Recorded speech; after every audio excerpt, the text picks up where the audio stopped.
There he is now, receiving the trophy from the Queen.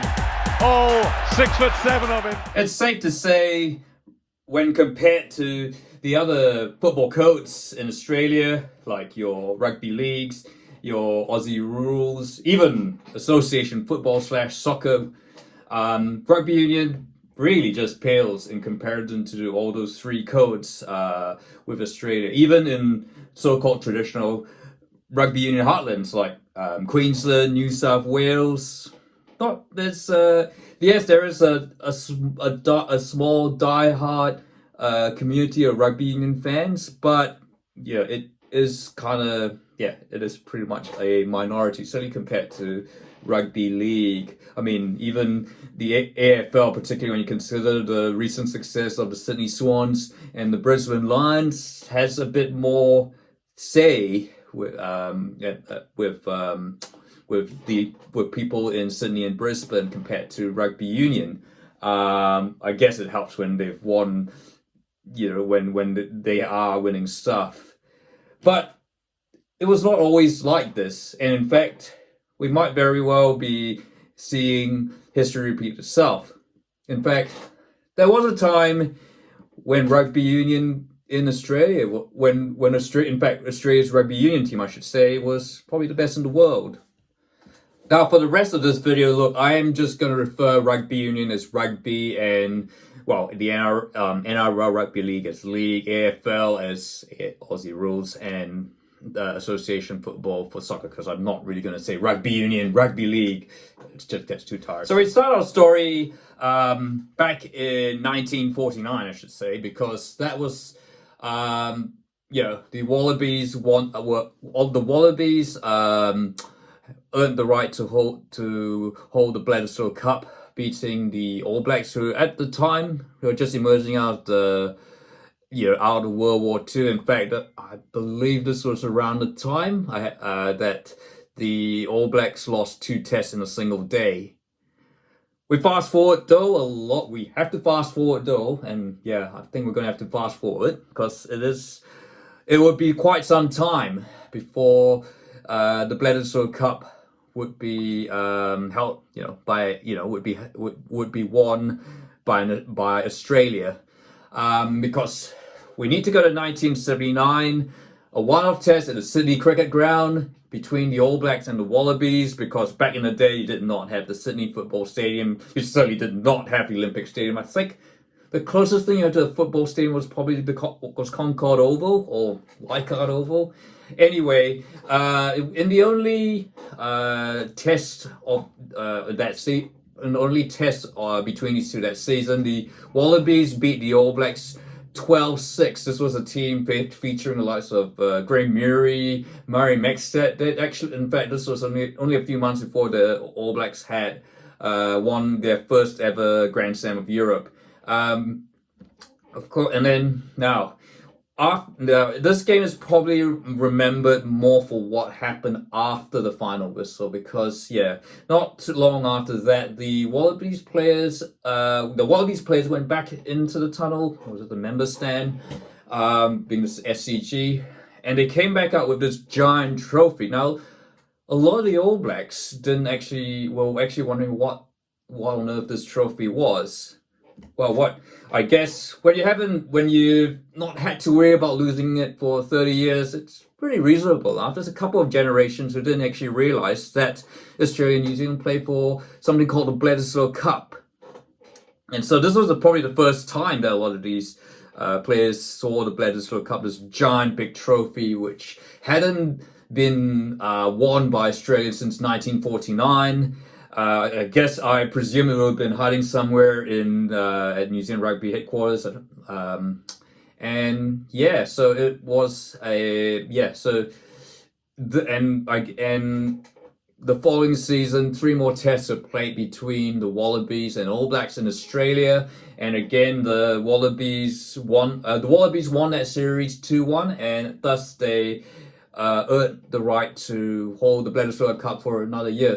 And in fact, the first time they held it for over a year. And so with all this recent success, yes, it had reignited the great Trans-Tasman Anzac Bledisloe Cup rivalry between the Wallabies and the All Blacks, because I guess you have to remember at the time the Wallabies were pretty much seen as the poor cousin, the poor little brother across the Tasman in the West Island, where they don't really play rugby. I mean, it was at a time, of course, and we're sort of at a time the Springboks were still, they still hadn't entered isolation. Though it was the Springboks, British Irish Lions, the Welsh, definitely not Australia that the All Blacks regarded. And so for the Wallabies, this was kind of, so that you can imagine for the Wallabies, for Australian rugby fans who hadn't really been used to this much success, that this was kind of, maybe this was the start of a bright new era for Australian rugby. Well, it didn't quite pan out like that straight away. I think the rest of the 1980s, you could say, it was a fairly inconsistent period for the Wallabies. Yes, they were certainly gaining more respectability. You had the likes of Mark Ella, Nick Farr-Jones, Simon Podaven, who were considered amongst some of the best rugby players in the world. But yeah, look, there were plenty of other talented players, but the results didn't quite reflect the hype. And right away when I mention hype, this is the 1980s, this is pre-social media era. I guess there was the 1987 World Cup, which the first ever Rugby World Cup, hosted jointly by Australia and New Zealand. Australia, with no South Africa, of course, by now they were well into their isolation period. Australia were kind of hoping that they could at least make it all the way to the final, except they didn't. Alan Jones, the coach of the Wallabies, and not the same person as the former F1 driver or world champion, they were shocked by the French in the semi-finals, and well, you know what happened, the rest is history. And then you had the 1989 British Lions tour. Now I'm calling it the British Lions and not the British Irish Lions tour because that was what it was officially called. It was the first time that the British Lions had toured Australia all by itself, and I say it separately because in the past, and just to show you how insignificant Australian rugby was, the British Lions always toured Australia and New Zealand together until 1980, not the 1980s. So so it kind of like a bit of a nod that Australian rugby was finally warranted its own individual British Lions tour. Hopefully one day they will do this for Argentina, which I'll see. Well, we don't know how they're going to do it.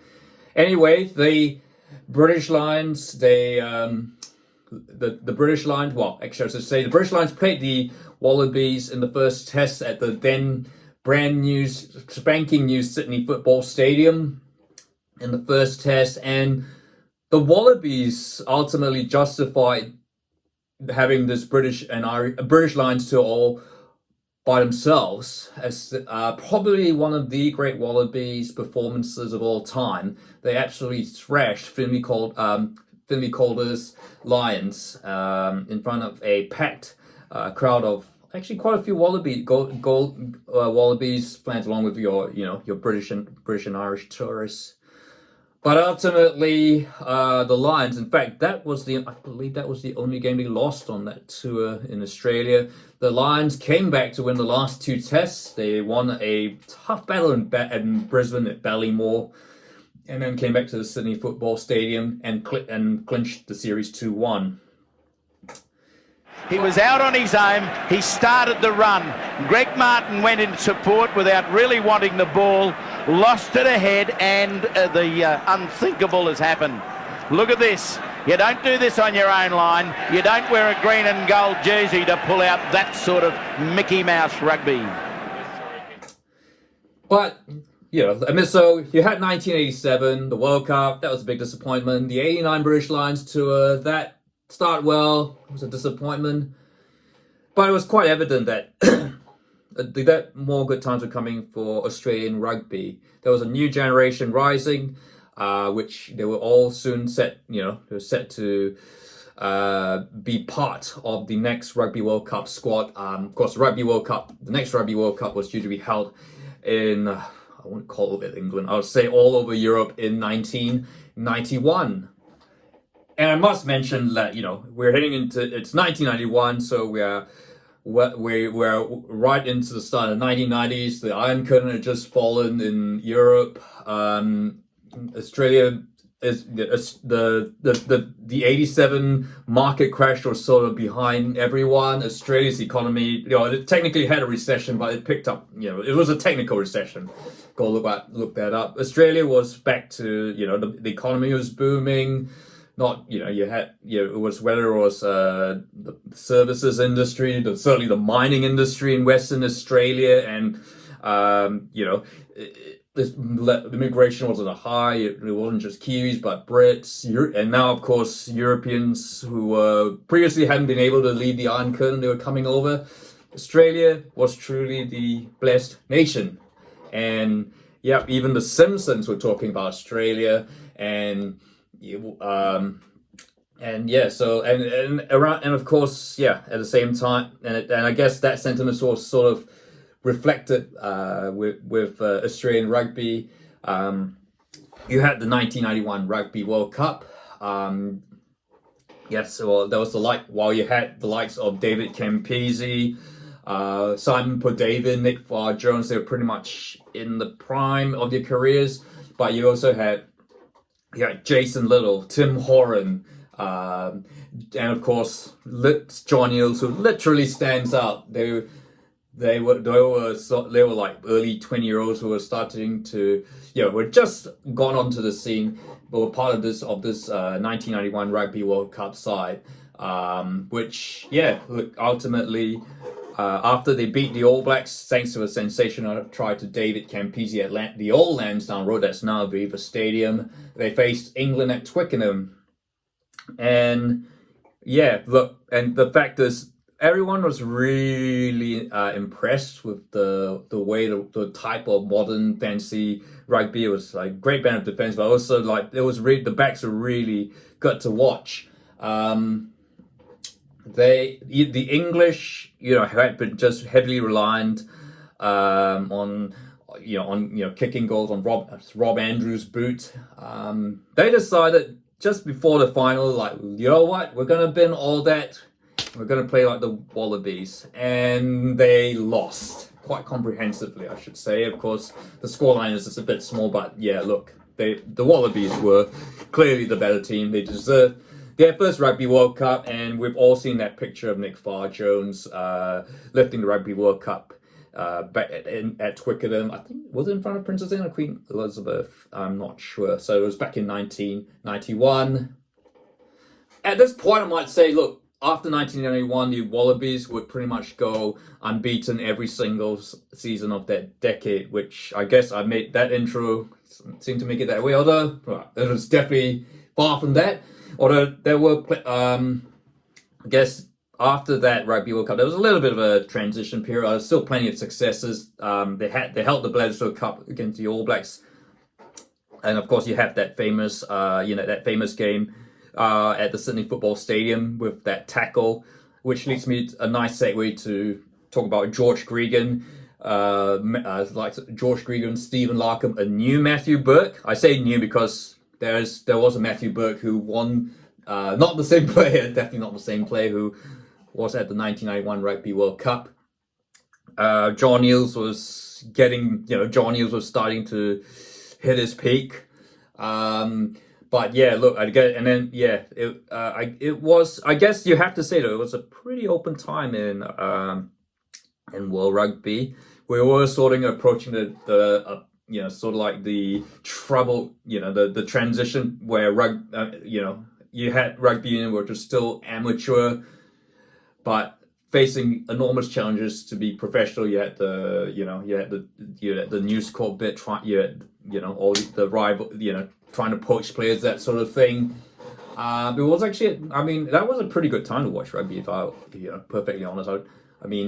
Lots of great players, great teams. It was a different time, but it was certainly quite even. And yes, look, Australia continue to have some good results. I mean, the 95 Rugby World Cup was a bit of a disappointment because they lost. I mean, there's not really any shame losing to South Africa in the opening game. They lost to England in the knockouts. But I guess, after that World Cup, of course, rugby in the Southern Hemisphere, in Australia, New Zealand, and South Africa officially turned professional. While the first year was a bit tricky, I guess, you could. I think you have to say that there were foundations there for future success. This is, I guess, the fact that even with like Australian rugby is still quite small compared to your New Zealand, other nations, and the fact that they've got it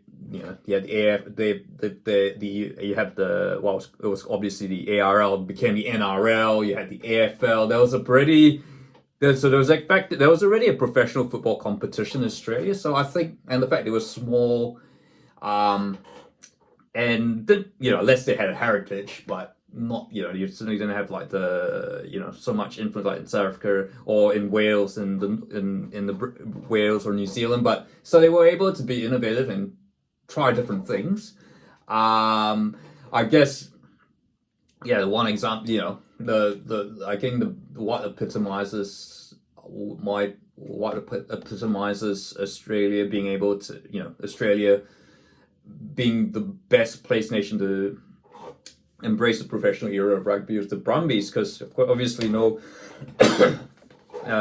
prior to Super Rugby, there was no rugby union team in Canberra, in the Australian Capital Territory. Yet here you have this brand new startup team, and which has gone on to become by far the most successful professional rugby team in Australia, and still bears the standard. And even though it didn't really have much of the population's far less than Sydney, it doesn't have that heritage. So I guess it just shows, with professional rugby, being everyone given a fresh start, Australia was able to make the most of its position and really embrace the professional nature of the game. Because I think the reason I mention it is because, as mid-1990s, we're heading towards the end of the 20th century, and you have the likes of George Gregan, Stephen Larkham, Matthew Burke, Chris Latham,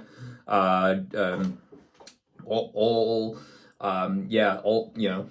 emerging and creating and heading into 1999 Rugby World Cup, looking like a team that a real finals contender. Though everyone was still, I guess rugby fans were backing the Springboks, the All Blacks. I mean, to make the final. The Wallabies, I think, yes, they certainly had some eyes on them, but not necessarily. I think people didn't necessarily give them a chance. But yes, in that '99 Rugby World Cup, the Wallabies arguably were the best team, and they, after a dramatic, a dramatic semi-final against the Springboks, where Stephen Larkham dropped his only goal, Australia would go on to a comfortable win over a tired French side in Cardiff to lift their second Rugby World Cup triumph. So that 99 Rugby World Cup final in Cardiff, that Rugby World Cup final win against the French is many would argue, many Australian rugby fans would argue, as the pinnacle of this golden era. As in hindsight, looking at the events, 2000, you had the Wallabies won the Tri-Nations. They played that incredible game against the All Blacks at the Olympic Stadium in Sydney, only a few weeks before the Sydney Olympics. Of course, it was the Sydney Olympics. It was a bright new era for Australian rugby. Then in 2001, the British and Irish Lions, now they're called the British and Irish Lions, they toured Australia, and despite losing at the Gabba, the Gabba they did, because Lang Park was being redeveloped at the time, the Wallabies would come back to win in Melbourne and Sydney to claim their first ever series against the Lions. They again retained the Bledisloe Cup. Should mention having, of course, it was a time when anything that George Gregan and his men touched, it was almost certainly likely to turn to goal. Excuse the pun. I mean, you go to the season before in Wellington, John Eales could kick a winning goal because John Eales could kick the winning goal to keep the Bledisloe in Australian hands. That's because if you didn't know, John Eales had to take over kicking duties because Sterling Morlock had gone off the field injured, and there were no other, and Matthew Burke wasn't on the in. So yeah, it was a time. This was you'd think you've seen a number of times. The All Blacks winning games that they probably shouldn't have won. This was the era. This was an era when the Wallabies were quite often doing that. But this was certainly the sort of form and luck that Australian rugby would definitely wanted ahead of 2003 when Australia would be hosting the Rugby World Cup. Of course, now originally, of course, the 2003 Rugby World Cup was meant to be co-hosted between Australia and New Zealand, but New Zealand were forced to pull out because of the clean stadium criteria. That's another whole video itself. So yeah, here was a chance to showcase everything that was great about Australian rugby since the 1990s, and that Australian rugby, the good times are here. The good times will stay in Australian rugby forever. George Gregan, Stephen Larkham is never going to retire, or at least there's going to be someone who's going to replace them. This was going to be the pinnacle. 2003. I mean, you look at last Rugby World Cup hosts in the Southern Hemisphere, New Zealand, South Africa. Now it's Australia's turn to win the Rugby World Cup at the Olympic Stadium in Sydney. This was going to be yet another crowning moment for the Wallabies. But there were, I guess, as with all dynasties, there were cracks starting to appear. Look, I guess back in the and you have to take this little caveat in Rugby World Cup year because a lot of nations don't really with the likes of Tri Nations, not the Six Nations because that's a different season. Certainly the Southern Hemisphere Tri Nations, there tends to be we now know there's a bit of sandbagging that goes on, and I guess look, the Wallabies lost. The Wallabies were thrashed by 50 points by the All Blacks, and then they lose the Bledisloe Cup in Auckland. But I guess you now in hindsight you wonder how much was Eddie Jones hiding from John Mitchell at the time, because when the two sides met in the semi-final a month later in November, the Wallabies would utterly physically thrash the All Blacks 22-10 to book their place in the second consecutive Rugby World Cup final. But as you know, and again I'm going to say the rest is history. It was not to be the Wallabies now, even though Elton Flatley tried his best. We had that famous Johnny Wilkinson drop goal, which I guess in hindsight now probably might have symbolized the start of the end of Australian rugby's golden age. Having said that, though, even though Australia missed out on a third Rugby World Cup title by minutes, Australian rugby was still in a very, very good state financially. You had the Super Rugby TV deal was on a high viewership. New Zealand, Australia, South Africa, and Europe was really, really good. The Super 12 competition was in rude health. There was talks about expansion. There was talk about putting a team in Perth. Obviously, at the time, New Zealand had the 5 Super Rugby franchises. South Africa had the 4. They were looking to expand to a super, like a Super 14 comp. So and of course in 2006 we had the Western Force in Perth. which was a roaring success. I still think. I think at one stage it had the most membership. The Western Force had the most memberships out of any club in Australia.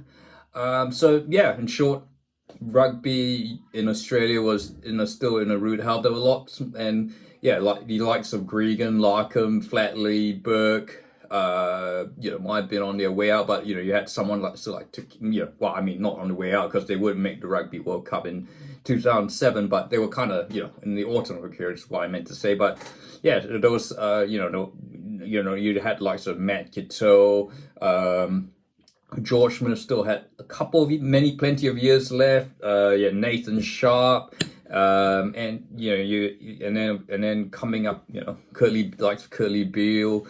Was still were coming through the academy, so everything was looking pretty good for Australian rugby, even though they missed out on winning winning a Rugby World Cup at home and emulating New Zealand and South Africa. And so certainly nothing would suggest of a particular terminal decline in Australian rugby, even if the results didn't necessarily after 2003 didn't necessarily follow.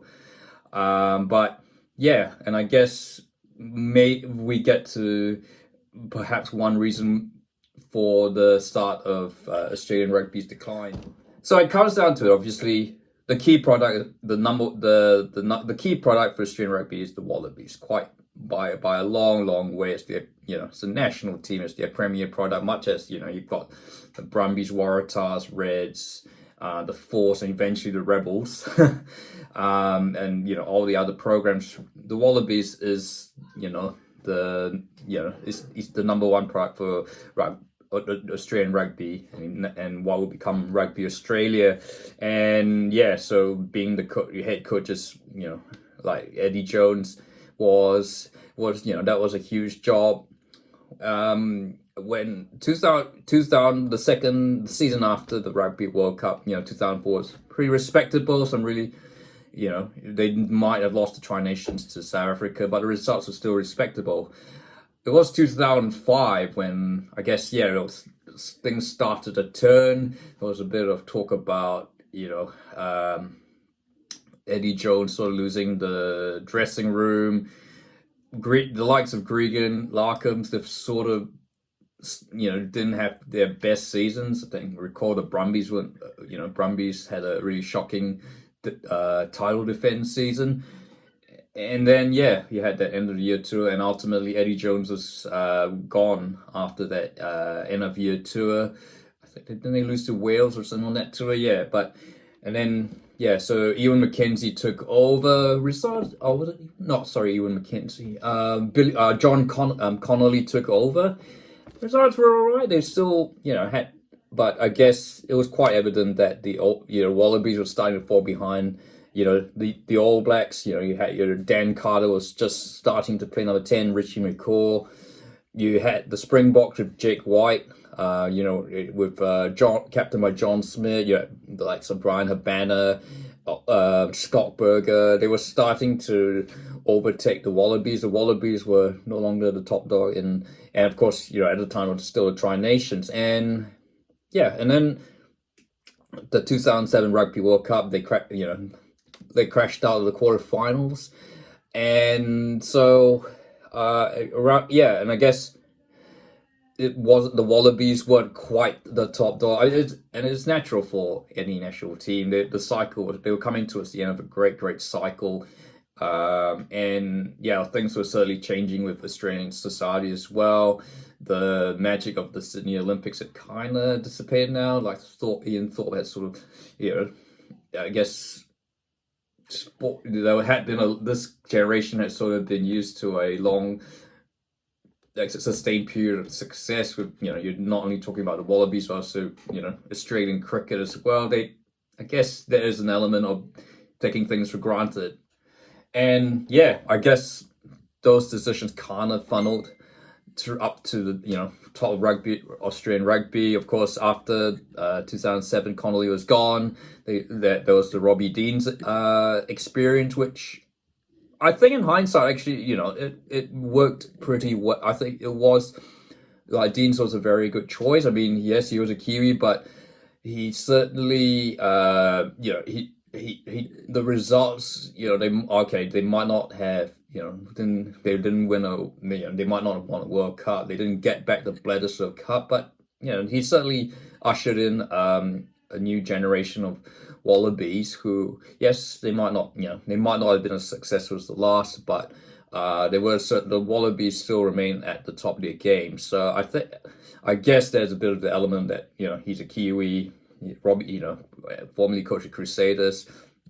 But yeah, look, I guess what I think didn't quite happen. Maybe he stayed at the job too long. I think by 2013, with the Lions sort of, when the British and Irish Lions toured Australia, the atmosphere in the dressing room became quite toxic, and now you had players, not necessarily wanting to play for the Wallabies. They were sort of moving on, or they were players who were a bit longer too dependent, and look, I guess it just kind of shows you what the amazing job Michael Cheika did in the 2015 Rugby World Cup. Because I guess, if you recall, Australia were considered even third best to get out of that group against England and Wales, and and they were lucky. I guess some would say they were lucky to beat Scotland in the quarterfinals, but they really, they had their one good game against Argentina in the semi-finals, and then were just not, they were never gonna beat an All Blacks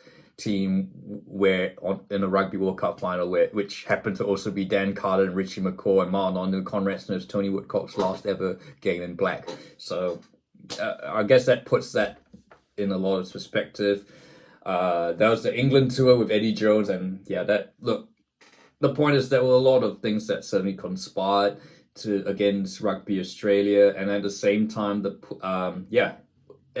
and I guess it leads to the segue, at the same time that rugby player pool was starting to be really, really affected.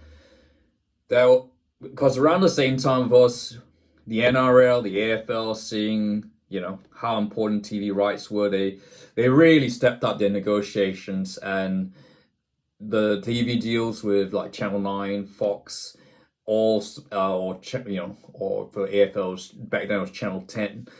They really started to the broadcasters started to exponentially increase their bids to the point they were starting to exceed what Fox was willing to pay for Super Rugby. And it's around this time, of course, where you had the Force, and then you had the Rebels coming in, and results. Results for Australian rugby weren't exactly at the top. I think there was a point where even New Zealand rugby, the games involving New Zealand Super Rugby sides, actually got more ratings than Australian Super Rugby sides. So, and look, it was not just one season. It was a prolonged period, and naturally that your viewership goes down. So rugby was going on a downward trend. Meanwhile, NRL and AFL are just going up, and that means more players are going to go to the NRL and AFL, not just because of wages, but because of more visibility in the Australian market. Biggest example, of course, is Israel Folau ditching, going to the AFL because of the money. So, it was a combination of factors certainly in the 2010s, which I think ultimately got Australian rugby to the point it's in right now. And it's safe to say, I guess, to be honest, I thought the Australian rugby in the sort of like the 2015s to the post Rugby World Cup, I thought that was going to be as slow as it got. I mean, 2019 was pretty respectable. They still got to the quarterfinals of the Rugby World Cup, but lost to Eddie Jones's England again. But as it turned out, then you had the pandemic, which really absolutely hurt Australian rugby because it was already struggling. And I mean, while Australia handled the pandemic really well and was able to get back to normalcy pretty quickly, I guess they were already competing with like the NRL and AFL, even if those competitions were, they might, I guess the AFL teams had to play in Queensland, New South Wales, up in other states outside Victoria due to the strict rules in Victoria about mass crowds. And rugby wasn't Super Rugby Australia wasn't necessarily on top of everyone's want to watch list after being, having after 3 months of absolutely no organized sport.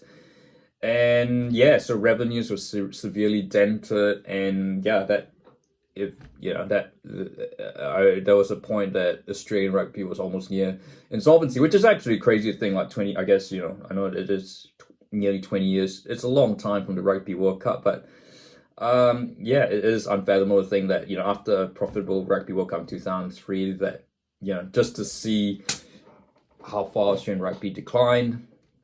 And I guess, and again, I think that the biggest mistake was certainly and the sign that there was no leadership with Australian rugby was the 2023 Rugby World Cup. They got rid of Dave Rennie for bluntly no good reason. Went for Eddie Jones because he was available. He just quit English. He'd just been fired as England coach. He was available. They thought, oh yes, he's done.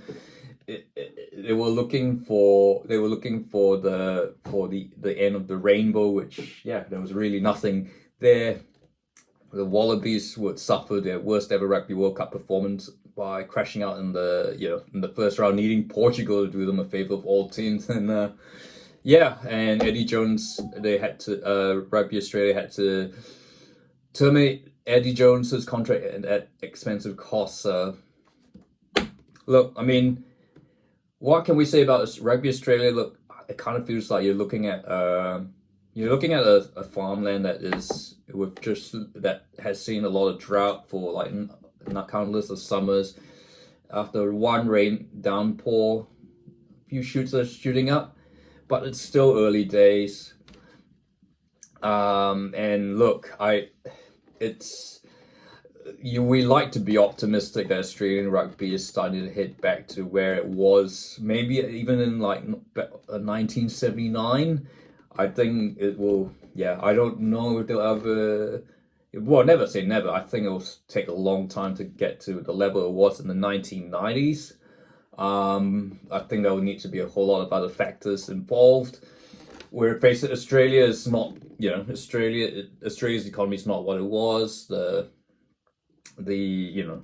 social the population composition is not has changed so much.